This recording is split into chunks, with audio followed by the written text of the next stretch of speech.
L'approccio alla gara era positivo ed è rimasto positivo.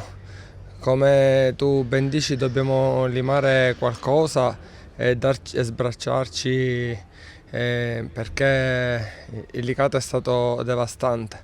L'avevo definita come la favorita per il campionato e così è stato. È stata una partita giocata sui duelli e i duelli hanno dato ragione al reparto offensivo del Licata. Ringraziamo i tifosi che comunque hanno cantato fino alla fine, speriamo ci supportino sempre, hanno onorato il nostro impegno, però da parte nostra sappiamo che dobbiamo ripagarli in tutti i modi. Settimana prossima si riparte vogliosi e volendo dimostrare che è stato un blackout, che il nostro campionato non passa da queste partite perché il Licata non è alla nostra altezza, ma dobbiamo appunto certificare che il Licata non è alla nostra altezza, ma ce la giochiamo con quelle che sono al nostro pari livello. Con lo scossone societario che è avvenuto, molti ragazzi si conoscono da poco tempo, da una decina di giorni.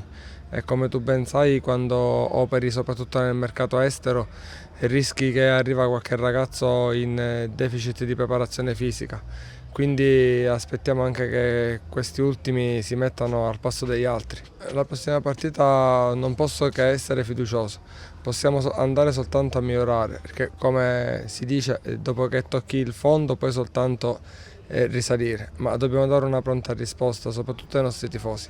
Il benvenuto non è stato dei migliori, l'atmosfera è fantastica, la piazza è calda, però il nostro obiettivo è quello di raggiungere una tranquilla salvezza il prima possibile, ma già tutti dai primi momenti subito dopo il triplice fischio ci siamo guardati negli occhi e ci siamo ripromessi già da domani stesso di dare il massimo per invertire subito la rotta. Ai tifosi posso soltanto dire grazie, grazie di essere stati con noi al nostro fianco e li ringrazio tantissimo per aver apprezzato il nostro impegno come ce l'hanno ribadito sotto la curva, e questo sicuramente non mancherà mai l'attaccamento alla maglia da parte nostra.